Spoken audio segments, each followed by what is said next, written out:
5 शरारती बंदर।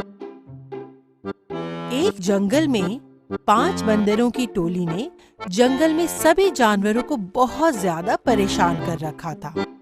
ये 5 बंदर बहुत ही ज्यादा उछल कूद करते थे और जंगल के सभी पशु पक्षी को बहुत ज्यादा परेशान करते थे। कभी ये किसी को डंडे से मारते थे तो कभी पक्षियों के अंडे चुरा कर फोड़ देते थे। कभी कभी ये दूसरे जानवरों के घरों से खाने पीने की चीजें भी चुरा लेते थे। क्योंकि ये सभी बंदर बहुत ही ज्यादा तेज थे, इन्हें कोई भी नहीं पकड़ पाता था। फिर एक दिन इन बंदरों ने सोचा, क्यों न हम दूसरे जंगल में जाकर जानवरों को परेशान करें। और इस तरह वह दूसरे जंगल में गए जहाँ पर सिर्फ कंगारू रहा करते थे। उन्होंने इन कंगारुओं को बहुत ज्यादा परेशान करना शुरू कर दिया। वे कंगारू से खाने की चीजें छीन लिया करते थे और कभी कभी जब कंगारू रात को सो रहे होते थे तो उनके ऊपर पक्षियों के अंडे चुराकर मारते थे। इससे दोनों जंगल के जानवर बहुत ज्यादा परेशान हो चुके थे और उनकी सहायता करने के लिए कोई भी नहीं था। इसीलिए इन्होंने सोचा, अब हमें खुद ही कुछ ऐसा करना होगा कि इन सभी बंदरों को अच्छा सबक मिल सके।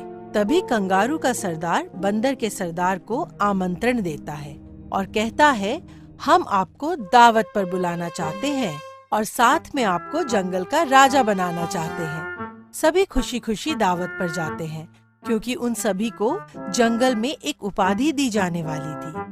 वह जैसे ही दावत पर जाते हैं, उन्हें दावत देने से पहले कंगारू एक छोटा सा खेल खेलते हैं और कहते हैं, हम यहाँ पर कुछ मिठाइयाँ रख रहे हैं और आप सभी बंदरों को ये मिठाई बिना हाथ लगाए खानी है।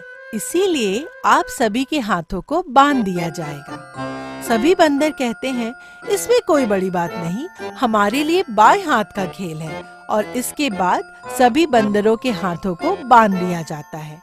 जैसे ही बंदरों के हाथों को बांधा जाता है, जंगल के सभी जानवर मिलकर 5 बंदरों की बुरी तरह से पिटाई करते हैं। और उस दिन के बाद सभी बंदर कभी भी जंगल में किसी के साथ कोई भी गलत काम नहीं करते थे और हमेशा जंगल के हर जानवर से डर कर रहते थे।